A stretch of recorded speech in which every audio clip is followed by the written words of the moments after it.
Assalamualaikum warahmatullahi wabarakatuh. Sampurasun. Bagaimana kabarnya adik-adik? Semoga adik-adik selalu dalam keadaan sehat walafiat ya, dan selalu semangat untuk belajar.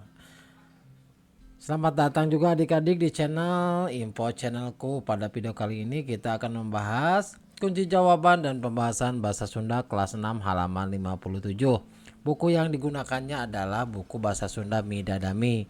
Namun sebelum lanjut video ini, jangan pernah lupa ya untuk subscribe dan aktifkan tombol notifikasinya agar adik-adik tidak ketinggalan informasi terbaru dari channel kakak ini. Kita mulai dengan halaman 56 pada kolom 6. Ngalarapkeun narangken kaan. Dina bacaan di luhur aya kalimat anu undina kieu. Globalisasi teh gede pangaruhna pikeun kahirupan urang. Dina kalimat di luhur aya kecap kahirupan, asalna tina kecap hirup make rarangken kaan, nyaeta rarangken hareup ka jeung rarangken tukang ka yang rarangken tukang an. Nah, sekarang di halaman 57. Nah, pertanyaan yang pertama, lembur mida titik-titik ku jalan tol Soroja. Di dalam kurungnya ada kata liwat, jadi jawabannya adalah kaliwatan. Lembur mida kaliwatan ku jalan tol Soroja, artinya bahwa Kampung Mila terlewat oleh jalan tol Saroja. Selanjutnya pertanyaan yang kedua, bahasa balik di kebon dami titik-titik di jalan dalam kurung hujan. Jawabannya adalah kahujanan. Bahasa balik di kebon dami kahujanan di jalan, atau artinya bahwa ketika pulang dari kebun dami kehujanan di jalan. Sekarang pertanyaan yang ketiga, anu getol mah tara titik-titik ka sakola dalam kurung berang. Jawabannya adalah kaberangan.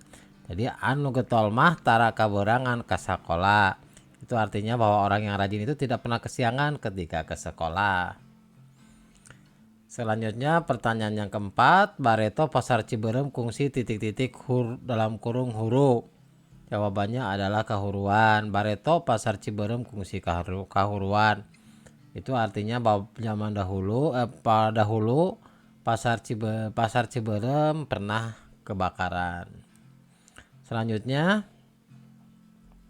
ya, di nomor 5, kerupuk mah lamun titik-titik sok liat dalam kurung tiis. Jawabannya adalah katiisan.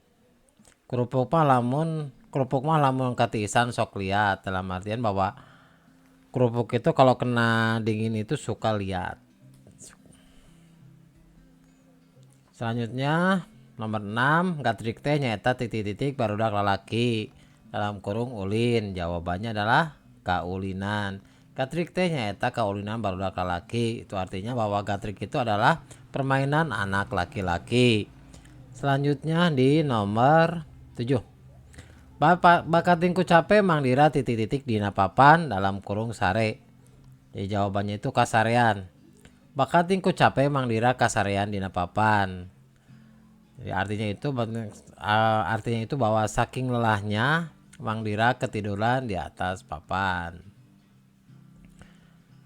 Selanjutnya nomor 8, ti imah mida ka masjid teh ngan titik-titik kedua imah dalam kurung halang. Jawabnya kehalangan. Ti imah mida ka masjid teh ngan kehalangan kedua imah. Artinya bahwa dari rumah mida ke masjid hanya terhalang oleh 2 rumah. Selanjutnya di pertanyaan nomor 9, basa di kawah putih teh titik-titik papangi jeung babaturan dalam kurung bener. Jawabannya adalah kabeneran. Basa di kawah putih teh kabeneran papanggih jeung babaturan. Artinya itu ketika di kawah putih kebetulan bertemu dengan teman-teman atau bertemu dengan teman. Sekarang di pertanyaan nomor 10. Urang ulah sok nguar-nguar titik-titik batur teu hade dalam kurung goreng. Jawabannya adalah kagorengan. Urang ulah sok nguar-nguar kagorengan batur teu hade. Itu artinya itu bahwa kita jangan membesar-besarkan keburukan orang lain, itu tidak baik. Jadi demikianlah kunci jawaban pembahasan bahasa Sunda Midadami halaman 57. Semoga video ini bermanfaat. Assalamualaikum warahmatullahi wabarakatuh.